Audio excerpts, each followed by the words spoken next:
जय हिंद दोस्तों, जैसा कि आप इस बात को जानते हैं कि उत्तर प्रदेश में प्रधानी चुनाव को लेकर इस बार 2026 में योगी सरकार कितना सख्त है और लगातार कई कानूनों में तो उसने बदलाव भी कर दिया है। दोस्तों आइए इस वीडियो में हम आपको बताते हैं कि आखिर उत्तर प्रदेश में वो कौन से व्यक्ति हैं जो चुनाव बिल्कुल नहीं लड़ सकते हैं, सोच भी नहीं सकते हैं। अगर चुनाव वो लड़ भी गए किसी तरीके से तो यहां तक की कंडीशन है दोस्तों कि उनकी प्रधानी भी निरस्त हो जाएगी और वो जेल जाएंगे। जी हाँ दोस्तों, इसी मुद्दे पर इस वीडियो में हम आपको एक बहुत ही नॉलेजफुल जानकारी देने वाले हैं। दोस्तों इस वीडियो को आप ज्यादा से ज्यादा शेयर करिए और चैनल को सब्सक्राइब करके दोस्तों हमें सपोर्ट करिए। दोस्तों यूपी प्रधानी चुनाव में साफ तौर पर यूपी प्रधानी चुनाव 2026 में कौन व्यक्ति चुनाव नहीं लड़ सकता है। दोस्तों सबसे पहले हम आपको बता दें कि उम्र ग्राम प्रधान बनने के लिए उम्मीदवार की उम्र कम से कम दोस्तों 21 वर्ष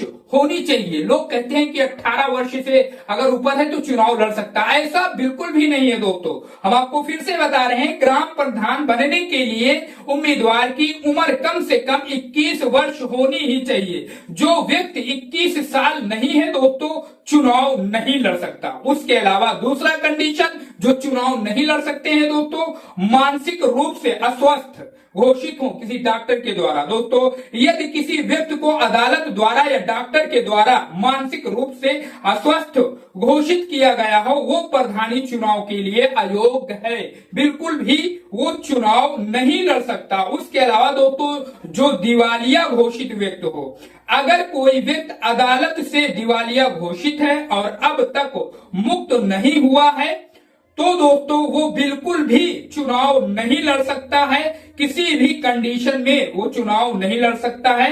अगर लड़ेगा किसी तरीके से इधर उधर से जुगाड़ करके तो आप समझ सकते हैं उत्तर प्रदेश में योगी सरकार है। उसके अलावा दोस्तों सरकारी पद या लाभ, जैसे सरकारी नौकरी कर रहा है या सरकारी कोई लाभ ले रहा है तो सरकारी पद से उसको इस्तीफा देना ही होगा। जो व्यक्ति दोस्तों सरकार के अधीन नौकरी का लाभ पद धारण करता है पहले इस्तीफा दे, उसके बाद में प्रधानी चुनाव लड़े। बिना इस्तीफा दिए नामांकन करने पर अयोग्य घोषित होगा, निष्कासित कर दिया जाएगा। उसके अलावा दोस्तों गंभीर आपराधिक दोष सिद्ध, यानी गंभीर आपराधिक मामलों में दोष सिद्ध हो उसके ऊपर, यदि किसी व्यक्ति को नैतिक अधमता दोस्तों मर्डर केस या और कोई ऐसा कोई मामला उसके ऊपर हो, भ्रष्टाचार गंभीर अपराध में सजा हो चुकी हो और वो अभी तक अयोग्यता अवधि में है, चुनाव बिल्कुल भी नहीं लड़ सकता। अगर इस प्रकार से वो सजा याफ्ता है, उसके ऊपर मुकदमा चल रहा है तो वो दोस्तों बिल्कुल भी चुनाव नहीं लड़ सकता। उसके अलावा दोस्तों पंचायत का बकाया पैसा सरकारी वसूली, अगर उम्मीदवार पर ग्राम पंचायत का टैक्स सरकारी पैसा अगर कर्जा है वो बाकी है, वो जुर्माना बकाया है और भुगतान नहीं किया है तो नामांकन रद्द हो सकता है और इसके बाद उसके ऊपर छानबीन भी हो सकती है। उसके अलावा दोस्तों फर्जी दस्तावेज या गलत जानकारी, ये बड़ा पॉइंट है दोस्तों। बहुत सारे लोग ऐसा कुछ करते हैं लेकिन 2026 के पंचायत प्रधानी चुनाव में ऐसा बिल्कुल भी चलने वाला नहीं है दोस्तों।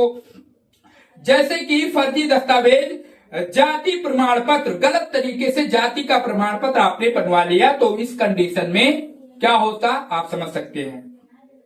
निवास प्रमाण पत्र, उम्र से जुड़ा फर्जी रिकॉर्ड अगर पकड़ा गया चुनाव लड़ने के अयोग, उसके बाद में कानूनी कार्रवाई, वो जेल भी जाने के लिए तैयार रहे। अगर दोस्तों जाति प्रमाण पत्र में या निवास प्रमाण पत्र में या उम्र से जुड़ा हुआ कोई फर्जी रिकॉर्ड हो सरकार को दिखाने की कोशिश करते हैं या ऐसा कुछ कर ले जाते हैं, बाद में पकड़े जाते हैं दोस्तों, वो जेल जाने के लिए बिल्कुल तैयार रहें।